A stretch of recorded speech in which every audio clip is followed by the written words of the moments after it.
Hey everyone, you ready to dive into something kind of crazy? We're talking viral TikTok challenges, those things that blow up out of nowhere and suddenly every one of their dogs doing them. Well, the research we're looking at today calls it the dark psychology behind these trends, even going so far as to ask, why are people risking their necks for internet points? Seriously, why are we so obsessed with these things? Yeah. I mean, we've all seen them, maybe even tried a few, but what is it that makes them so addictive? This source we're looking at says there's a secret formula. These trends are practically engineered to go viral. Hold on, a formula? Yeah. You mean we could, predict the next big TikTok craze? What's the magic recipe? They break it down into three main parts. First, you've got that classic monkey see, monkey do. We're hardwired to copy each other, especially if it looks like fun or if someone we think is cool is doing it. Makes sense, we're all a bunch of copycats deep down, right? Pretty much. Yeah. And then you've got FOMO, the fear of missing out. Nobody wants to be left behind when something's trending. Oh, I know that feeling all too well. Right. And lastly, you can't forget the dopamine rush. Every like, comment, share, it all triggers those feel-good chemicals in our brain, and we just want more, more, more. So it's not just a saying. TikTok is literally messing with our brain chemistry. It absolutely is. Think about the endless scroll, those super short videos, the constant notifications. It's all designed to keep you hooked and coming back for more. Wow, okay, that's kind of creepy when you think about it. It is, isn't it? And then on top of all that, our source goes into some of the more shocking trends, the dangerous ones. Remember the Kiki challenge? People jumping out of moving cars to dance? Oh yeah, and wasn't there that devious lick thing where kids were stealing stuff from schools? Yeah, that was a mess. And the cinnamon challenge, people trying to swallow a spoonful of cinnamon. Not exactly a health food. Not to mention that blue whale challenge that was linked to, really dark stuff. Right, really disturbing. So we've got this whole range of challenges, from silly to seriously dangerous. Yeah. But I'm curious, why do these things, especially the risky ones, catch on? What is it about us that makes us want to try these things? That's the million-dollar question, and there's no easy answer. I think it's different for everyone. Some folks might be looking for a thrill, a little rebellion, like with that devious lick thing. Yeah, pushing boundaries. Exactly. Others might crave attention, validation, like with the Kiki challenge. Or maybe it's a way to deal with deeper issues, especially with those darker challenges like blue whale. That's scary to think about. Definitely something to be concerned about. And then this source just throws another bombshell at us.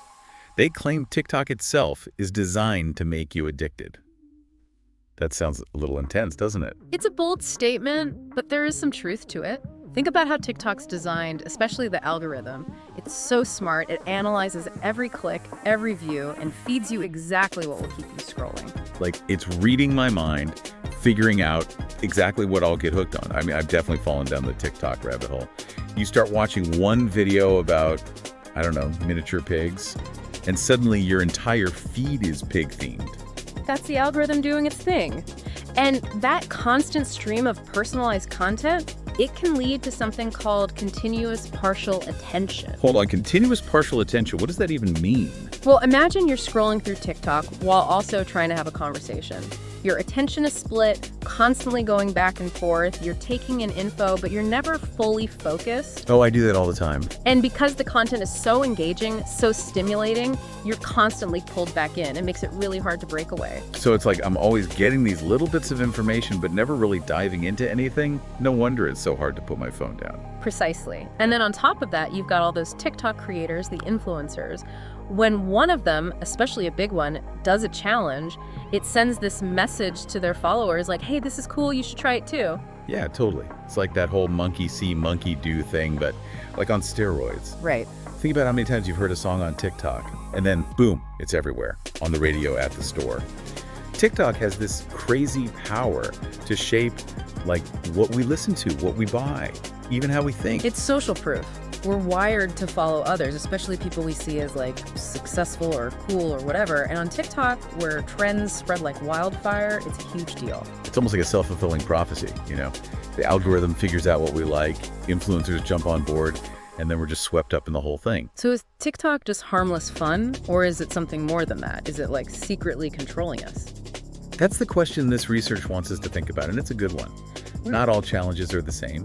Some are harmless and fun, but others, well, they can be dangerous, even exploitative. True, true. But how do we know the difference? I mean, how can we enjoy TikTok, participate in the trends and have fun, but also be aware of the risks and, the manipulation that might be going on? It's all about thinking critically, being aware of the psychology behind it all, understanding how the platform works, and making smart choices. So, being a smart user, basically, how do we do that? What are some practical tips for navigating this whole TikTok thing safely? One thing you can do is fact-check trends before you try them.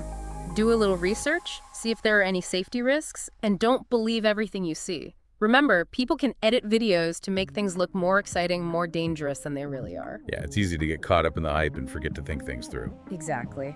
Another good tip is to, check your motivations. Why are you doing this challenge? Are you genuinely into it, or are you feeling pressured to do it? Are you chasing likes and views, or does it actually align with, your interests and values? I think a lot of people, especially younger users, might not even realize they're feeling pressured. It's like this unspoken expectation to be part of the trend. That's true, and that's where self-awareness is so important. Ask yourself, why am I doing this? Does it feel right? Am I actually having fun, or am I just trying to keep up with everyone else?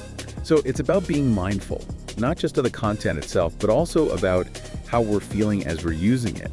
Taking a step back and saying, wait a second, is this really me?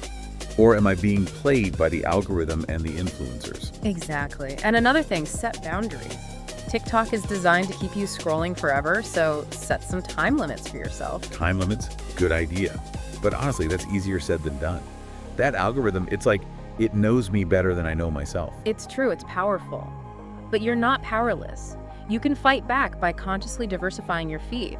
If you find yourself in that echo chamber of similar content, go out of your way to follow different creators, different perspectives, different interests, different backgrounds. So break free from that algorithm bubble. Yeah. Okay, but isn't that going against the whole design of the platform? Won't the algorithm just try to pull me back in?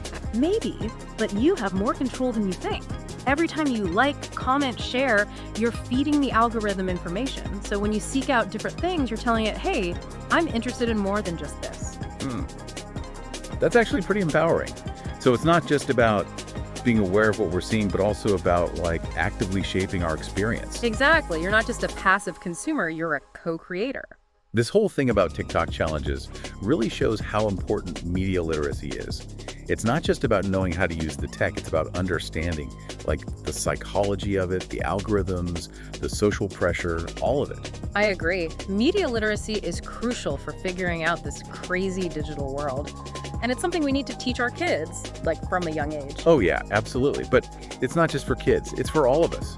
We all need to be more aware of how these platforms are designed and how they can influence us, how we think, how we act, even how we feel. And that awareness is what gives us the power to make informed choices about how we use them, how we engage with the content, and how we protect ourselves. Speaking of protecting ourselves, our source talked about some of the darker side of viral challenges, especially the Blue Whale Challenge we mentioned earlier. It's a tough topic, but I think it's important to talk about, especially for parents and educators. I agree. And while there's still debate about where the Blue Whale Challenge came from and how big it really was, it's a reminder that these online trends can have real consequences in the real world. Even if a challenge isn't meant to be harmful, it can lead to bad situations if people aren't thinking critically about the risks. So what can we do? If we, or someone we know, sees a challenge that looks dangerous, what should we do?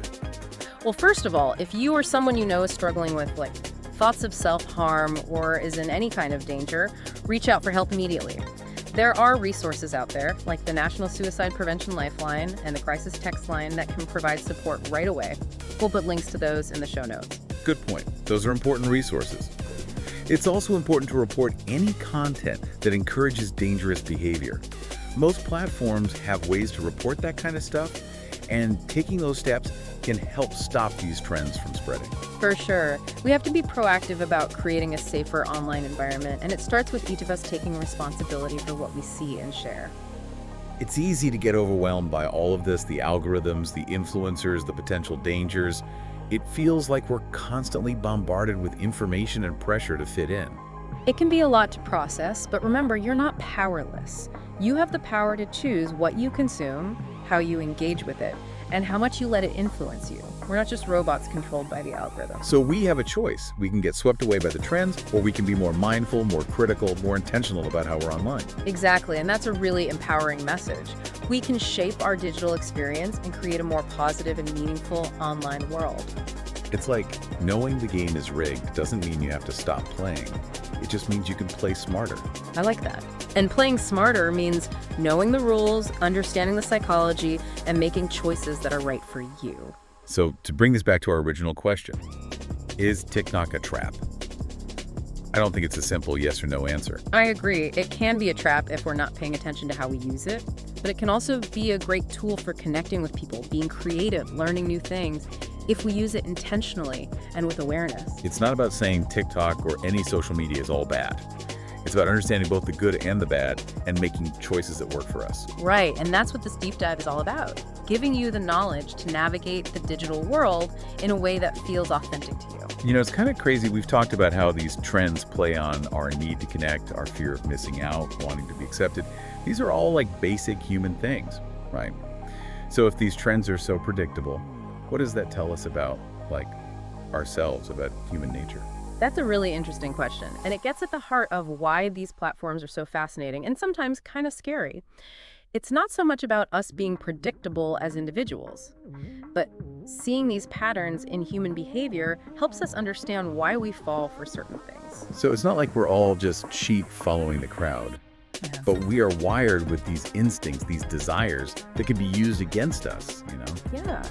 Think about it. We evolved in small groups where belonging was crucial for survival. So naturally, we're drawn to things that make us feel connected, accepted, like we're part of the group.